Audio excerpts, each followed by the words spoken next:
We're it back. Are we back? Yes. Should I do some stuff then? We're definitely not safe. Is it We're time to do some stuff, Joe? We're never safe. Should I do some stuff? Yes. Yes, do it. Greetings, everybody. We're back around again for the second portion of our live stream here on our Sunday night. Most of us are kind of here. Mostly here. I'm here-ish. Looking for Yeah. knives that I can play with that don't make a lot of noise on mic. Fair. Don't do it.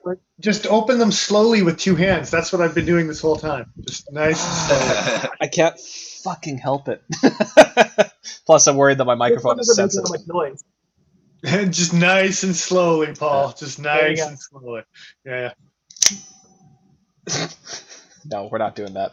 For those curious, Kershaw at one time made an OTF diamond rod sharpener because you need stupid things in your life. And this is one of them that I have in mind. Yep. You're not allowed to play with that while we air. No, Definitely. no, that's why this is back in my hand. I just want to jump back into our previous conversation with Kiefer about cutting his fingers and polished or toothy. Yeah. Justin actually had the same answer that I was going to have, which is high polish. The cut heals a bit cleaner, Yep. less likely to scar. Micro This is tearing. true. Although I can say with all certainty that cold steels, when they bite you, will leave a scar. My, I don't think it's going to show up super well on camera, but on my middle finger here. Nope. No, not really. Wow, that's a real black finger. Everyone just stop trying to show scars. Yeah. That's it. Hey, That's going to look be a at this big thing deal. over here. Do you see this? This scar right here. Well, Hey, I for held the my... record, I can show scars that people can Hey, actually see. Fine. Here's a scar that a Henkel's left, and that thing was very sharp. My skin is elastic, so it doesn't heal very well. All right, you win, Joe. That's the one that got me. me. Recurves. Recurves are a thing. Don't forget that they're a thing halfway when you're wiping down the blade, because then you'll cut through the towel and then your finger. Things we've learned. Things we shouldn't have No can't dry. shouldn't have had to learn. Yes, Don't here we know. are. Yep. Fourth try. Justin saying, y'all just keep trying to give us the finger. I have more cause for concern about you using the word y'all than I do about accidentally giving you the finger, if I'm being honest. Now that you mention it, I have a scar on my finger. You can't really see it, but it's there. Well, it's really funny because I do have a really good scar on my finger that you actually can kind of see on the camera. Sounds made up. Right there. I'm not seeing shit. Yeah, there's the white line. Oh, okay. Your face is in focus, the finger isn't, so I don't know if Mm. that's affecting it. Okay, yeah, Didn't I can just see it. make a fucking rule. Like, what the hell? Like, Insert the meme here. You have no power here. You have It no lasted power for, here. 20 seconds before someone else had to show a goddamn scar on Dennis, their head. you have me quoting Lord of the Rings now. You have no power here. Blame Justin on that one. It's only because of the middle finger thing. That's the only reason I did. I'm going off Justin's fault. camera for a second. This is bullshit. Dennis I'm gonna needs a stay on break. the call and go to a question, That's a Good good idea. idea. right? This one actually took more than just the question box. Oh, more than just the question box. Oh, there we go. There we go. Third time's the charm there. Shut up. To ask, you're not. Oh, God damn it. How much of a premium are you willing to pay for a knife designed by a big name? How much is too much? Where do you draw the line between cost and design versus designer? Round table again, or do we want to hear responses from the peanut gallery first? Let's hear from our audience members because Joe's a dick apparently. So, See, I'm just sitting here going, didn't Joe just ask if the same thing is going first? We are the peanut gallery. Exactly. Nigel gets it. So let's hear some viewers' answers first. And then Yeah, round sure. two. Let's mix it up. I'm gonna skim over that like Joe's not awkward. Hey, I'm having a good time. Go mute yourself. Yeah, no, Kiefer here saying Canadians giving us the finger. Yeah, we're not quite as polite as we're made to be on TV. True story. We will throw a finger every once in a while. We're just my more civil company, with our my food. company can only pay them for 8 hours a day, and what they do outside of those 8 hours, I can't control. Yeah, that's Nope. great. Do you know how much energy we have to expend being polite? Anyway. Yes, indeed. First response here is from Mr. Fisk. He couldn't care less who's designing a knife as long as it's awesome, which I think it was called out before about his Chris Reeves collection. Yeah. There is something to be said about a name, but it's definitely a good knife is a good knife, no matter who made it. Yeah, this is true. and I think that's how we get to know new makers. Is Yeah. I mean, yes, I like we all have our followings of designers that we really like, right? But all of a sudden, someone makes something that you're like, whoa, who is this guy? Yeah, and all of a sudden you're a fan, right? So It happens. That's it. 100%. Ahsoka Edge says his cutoff point is when you charge half or 2/3 of a custom for your non-custom. And the overall quality is less than half of what you would get from the custom. I feel like this is a worthy discussion topic. Indeed. I think okay, the second half of that, where the quality I think definitely comes into play for sure. Mm-hmm. Yeah. And I think there's a lot of brands out there that can't do their customs justice. CRKT being the one that comes to mind more than anyone else. Nothing against them, because for a budget-friendly to the masses knife, which is the brand that CRKT is to the masses knife. Yeah. Yeah, but when you look at what they do and then you look at the custom versions of what are out there, there's leaps and bounds for sure. Let me lampshade that a little bit with the Benchmade Gold class stuff. That's getting into custom territory in terms of pricing, definitely. Sometimes it gets into that territory for materials used. There is some hand finishing that goes into making those knives, but a lot of times it's just really clean machine work. And as somebody who likes really clean machine work, I'm okay with that. But if you're looking at like a Stan Wilson custom, or even like a Todd Bagg or a Hawks Knives or something like that, the amount of hand finishing and hand work that goes into just the final fit and finish, making everything look perfect, it's worlds apart. So I can understand the gap that's there. And when you have something like CRKT where they're charging, what do they charge for the shock? It's like $800, something like that. 600 or something 600? like that. Yeah, it's starting to encroach on that custom territory without really meeting that standard of fit and finish that you would otherwise expect. I don't know. I think there's still room for mid-techs in such a way that like they're going to cost up to $1,000, give or take, and they're still going to be really nice fit and finish, but they're not like super polished customs. I think there's still room for that market. I can agree with that. I would say that if somebody's making a mid-tech for $1,000, their customs are probably going to be in that $3,000 to $5,000 probably area. No, you're getting into art knives at that point, really. Yeah.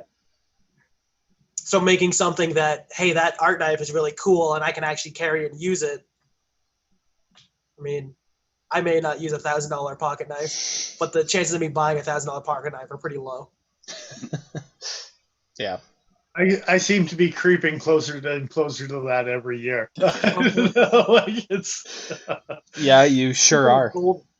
Speaking of gold class, there's a couple that Benchmade make that they're hard to say no to. I don't know that I've ever seen any gold class Benchmade that I've disliked. You know what I mean? Like, there's not one that I've seen that was like, I know. oh, that's shit. Which model is that for you, Dennis? For me, I didn't like the gold class emissary. I thought that white micarta inlay in the handle and then the Hackapella does like Damasteel pattern. I could care less for. I don't find it appealing very much at all compared to the other patterns that are out there that are, for me, just much more appealing. A rosebud pattern or an infinity pattern or whatever it may be, right? Right. So the gold class emissary was one of the ones that I was like, it just doesn't. I have a gray emissary, absolutely love it. Yeah. But I mean, I don't think I would, and that one wasn't that expensive, but I still don't think I would pay the 500 plus price tag for that guy over my OG version. Right? I think you're right. I don't think enough changed with that particular model. Like, it's still the same black aluminum with the white micarta inlay with the Damasteel. It's not really. They didn't push it as far as they push a lot of their other gold class variants. And I know it's a very personal thing, but I think the Damasteel patterns, some speak to me, some don't. And I think we can all be in agreement where there's some patterns that, regardless of what they are, they're just like, yeah, no, that one's not quite as nice or as showy or as flashy as some other patterns that were like, ooh, yeah, okay, that's kind of a cool pattern, right? There's something to be said about like all like the wavy patterns like you see in a lot of Damasteel and stuff. But the stuff that really impresses me is the Bacon Damascus. When they can get those layers perfectly straight, I'm assuming they're probably doing it in a canister Damascus or something along those lines. But when you can get those lines to come out straight at the end, yeah, that does it for me, especially as an accent to a knife, if that makes sense. Like if the spine of a knife. So you're more like a San Mai kind of thing then, where it's very straight laminated looking. Yeah, like I don't. I'm much more of a San Mai guy than I am a Damasteel guy, for sure. Yeah, there you go. I'm not even thinking Damasteel though. I'm thinking like multiple layers of N6. So essentially this, but multiple layers going up. No, like think Damascus Like where you Nigel's have a two-tone blade. Like a what, sorry? Not even the Milano Capuco. I'm thinking like some of the custom knives, like what's his name? Rad Knives on Instagram. He does his own like Damascus and stuff like that. And a lot of steel that he uses will have, it'll be like say 1095 or whatever blade steel it is. It's probably not 1095. And then it'll have 3 or 4 lines of really shiny steel running through the blade in the top third. So it's not really affecting the edge at all. Oh, okay. But it's So kind of like a Shun style Damascus cladding or something like that type of. Yeah. I could probably get a picture and have somebody insert here. I think that would be the best thing because. Yeah. Indeed. But yeah, check out Rad Knives. He makes some pretty things. He makes some rad knives. Oh, I hate it. I mean, it was right there. If somebody didn't kick that ball, I'd be surprised. No, it was over there in the corner, and you pulled it out and put it in front of us like it was actually something that was worthwhile looking at. Nah, it's more like I kicked it into the corner, like from the corner, and it bounced up and it hit one of you in the face. There it is. Anyway, let's continue with some answers here. Gear in situ says function over designers, which, yeah, but that's part of the reason why I like some of the designers that I like is I like their ethos on function. If that makes sense. Yeah, I think I could agree to a point. I mean, there's a reason I'm not crazy about like what are they called? Nightmare grinds? Mm-hmm. I have one that's over there. Yeah, I mean, on one hand, I kind of get it. I get the appeal. And as far as an aesthetic of like, this looks a certain way, sure, I get it. but I think I would just get frustrated carrying and using something like that, you know? Yeah, I'm definitely of the mindset that or phone doing calls function. Yeah. or doing enough homework that you can appreciate each individual grind, like the Tom Brown tracker. Someone who Yeah. randomly picks up the Tom Brown tracker isn't going to appreciate the Tom Brown tracker for what it is. But someone who's read Tom Brown's manuals, have run instructional guides, understands all the different nuances towards it, definitely can appreciate a knife with that craziness compared to someone who just picks it up, right? So Yeah. This is a perfect example of like nightmare, just silly looking things. But the more that I actually like carry and use this knife, the more I find it really functional. Like you get a lot of area contact if using the quote unquote tip of your knife at a decent angle, slicing paper and stuff like that. It's a great like craft blade, if that makes sense. but the resharpenability is a giant pain in the ass. Like 1,000%, especially when you look at the grind, and you're not going to be able to see it on camera, but the bevel for the grind is here, and the actual bevel of the edge is, over a 16th of an inch offset from that. You got to be really deliberate with what you're doing with a knife like that, for sure. Yeah, and this is one that apparently, like, that was the way they were ground. It's not like this one's a one-off. They tended to be kind of off-center on that grind. And I really want to just take that thing and polish it out and fix that bevel so everything lines up. Yep. Quick shout out to Darren. He's got to run, so have a good night, brother. Night, buddy. And yeah, apparently those rad knives go for between $7,000 and $10,000 per piece. So, Yep. Like I said, he makes pretty things, but they're probably not Dennis's style. They're a little loud, a little off. I knew exactly what you were talking about as soon as you said not Dennis's style. It's like, oh, okay, so tons of Mokutai, that type of what shit. are you talking about, man? What are you talking about? Indeed. I'll send you a photo in the group chat later, and you can. No, tell. I'm familiar with rad knives. It's yeah. It is not my boring forte, that's for sure. No, that's it. Given PMW says that his cutoff, which I feel is a little strict, is $30 over. So he's willing to pay $30 more than the knife beside it for a designer, but I don't think you're ever going to find a designer getting that short of end of the stick. If that makes sense. Or you're never going to see a knife by a specific designer that's going to have that little of a markup for a name. If they're big enough to be credited on a knife, they're big enough to command a bit more of a value judgment from the manufacturer, I think. Like, I don't know much about Steigerwalt designs, like as far as the customs go, but I own a number of the production models that he's worked on. He makes some pricey What else stuff. do you own other than the Torrent? Offhand, right now, I've got the CRKT Art Deco. That's another Steigerwalt design. Really? Yep. That's interesting. There's a third one. The Psych from CRKT is another one of his. Really? Yeah. Oh, wow. Okay. I tend to like his stuff, I guess. Yeah, but I don't know, and I think there is something to be said for paying designers what they're worth. I mean, for guys who just want your... Yeah. So, Nigel brought it up in the group chat. Yep. Before recording about this particular question, and this knife came up. Yep. Sure did. That's a knife that we all liked.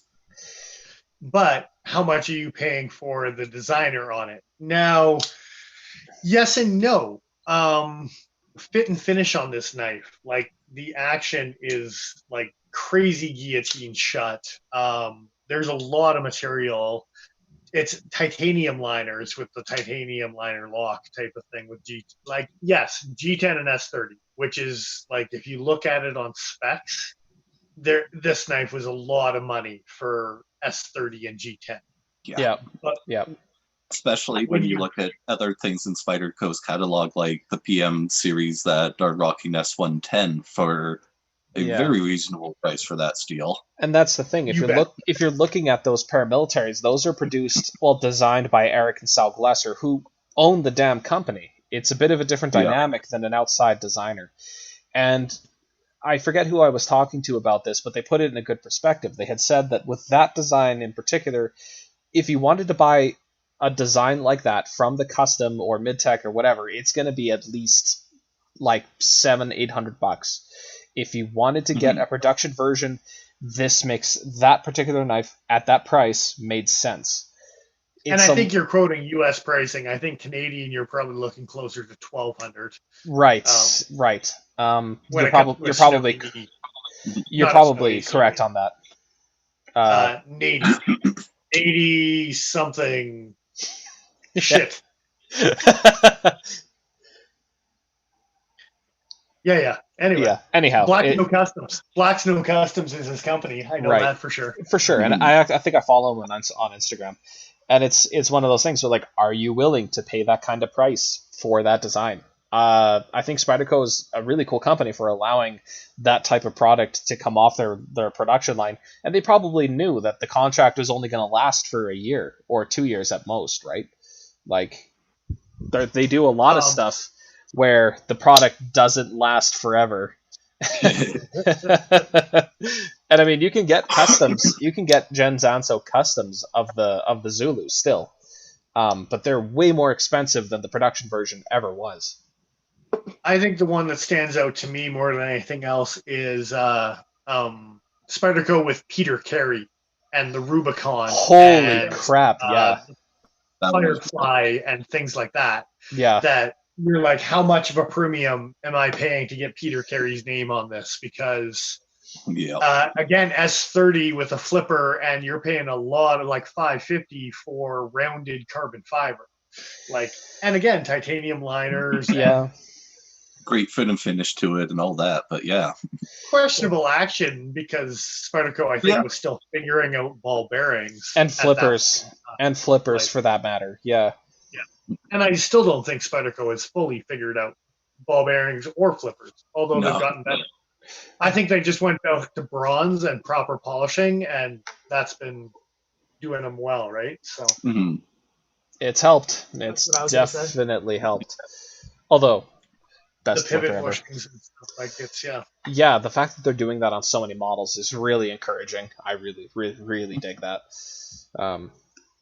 But I don't know. I mean, for those of us in the hobby, and I mean, I was going to say something there. Oh, sorry, Paul. Okay. No, go ahead. Sure. I was just going to say, for people who are in the hobby and people who lust over these custom knives, a Smock custom might be out of reach, but hey, you can get a Spyderco for like a quarter of the price or half the price or whatever it ends up being. You can do that. I think that some people forget that the guys who buy multiple $250 knives a year are kind of outliers as far as like. So let's use the Smock as a good example then, because that is a reasonably priced one for a good designer and the package that they're offering. Right. What would have been the limit for a production version that you would have paid for that? Well, if it was another $50, another $100, would you still have been willing to buy it? That's a pretty good question, because shelf price at, Canadian dollars, shelf price and cutting edge right now is $250 Canadian for this.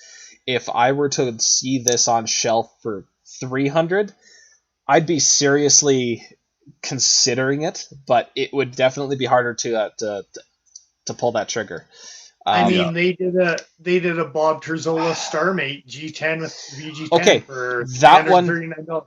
That one pissed me off though, for how basic of a knife. For how basic. Tell us how you really feel, Joe. Man, because I liked the design, but when I saw the listed materials, I thought, okay, so like 200 at most, really? That would be kind of pushing it. It ended up being like 280 or 300 or something like that.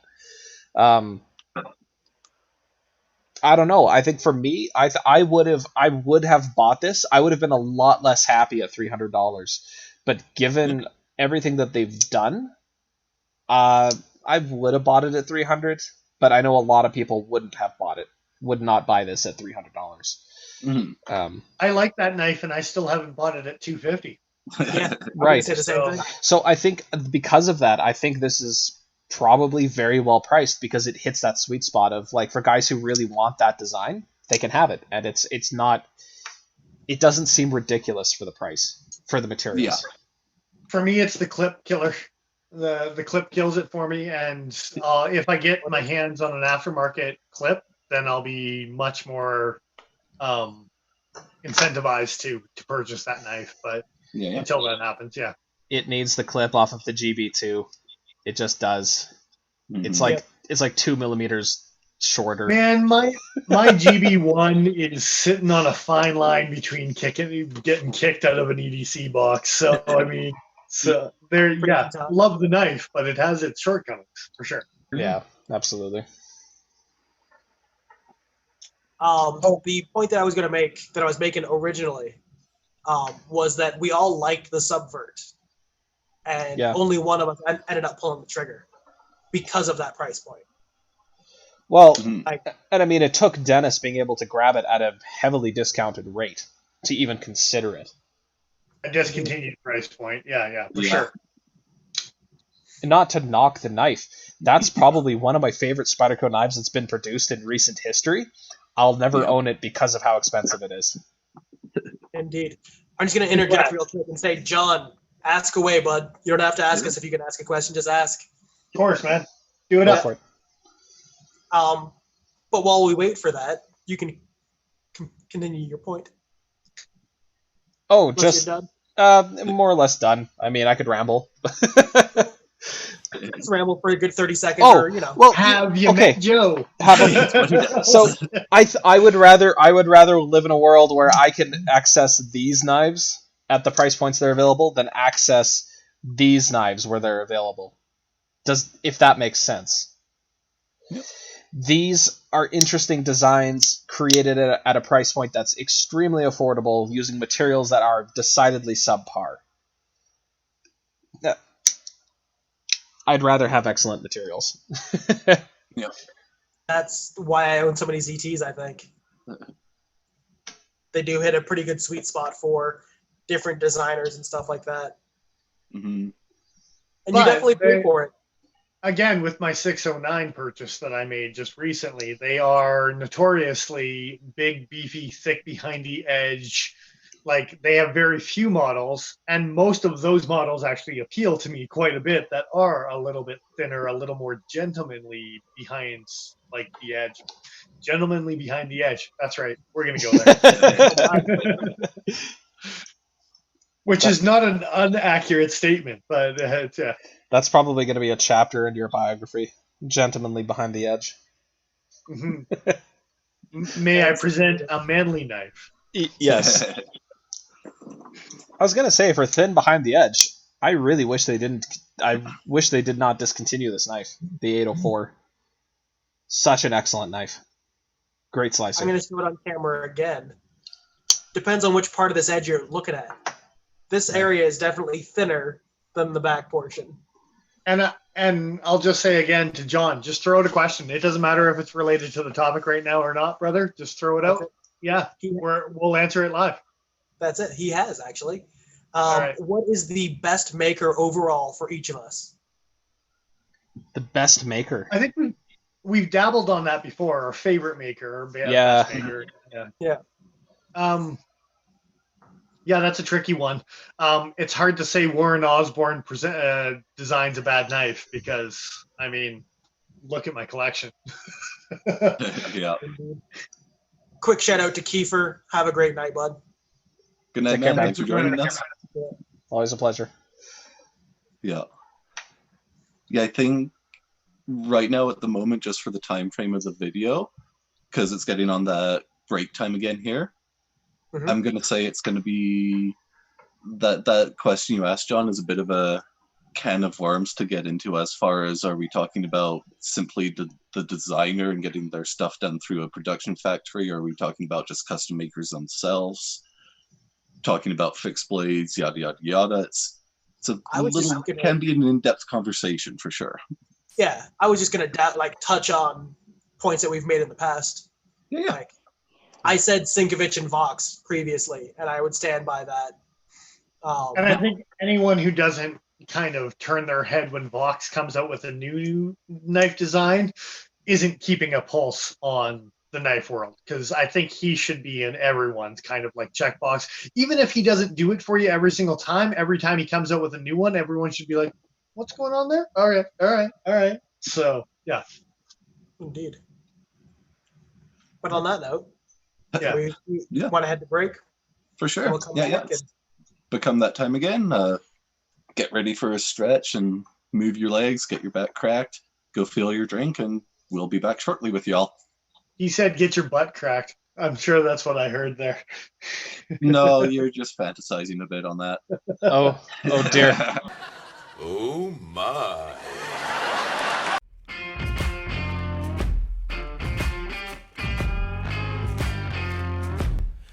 We don't need bigger knife. Yeah.